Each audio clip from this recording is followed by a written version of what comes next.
मुफ्ती साहब, मैंने hand practice से तौबा की है मगर हर वक्त यानी उनका कहना है कि मज़ी निकलती रहती है। क्या मैं नामर्द तो नहीं हो जाऊंगा? मैं डिप्रेशन में जा रहा हूँ, बराए मेहरबानी रहनुमाई फरमाएं। अल्लाह ताला आपको तौबा पे कायम रखने की तौफीक अता फरमाए। कोई नामर्द नहीं होंगे। ये जो आप कह रहे हैं हर वक्त ख्वाहिश रहती है, तो आप शादी कर लें ताकि एक हराम काम से अल्लाह बचाए रखे। आपको बचा तो लिया अल्लाह ने, और बचाए रखे। बाकी ये जो मज़ी निकलती रहती है, ये इससे कोई बीमारी नहीं है, ये ना इसके इलाज की ज़रूरत है।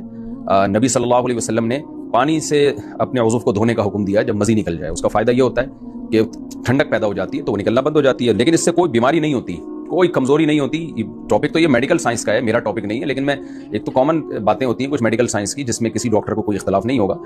तो आपको मैं डिप्रेशन दूर करने के लिए बता रहा हूँ, ये एक हकीकत आपके सामने रख रहा हूँ, तो इससे कोई नुकसान नहीं होता।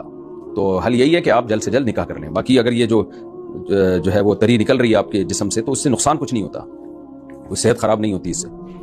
बाकी अल्लाह आपको इस तौबा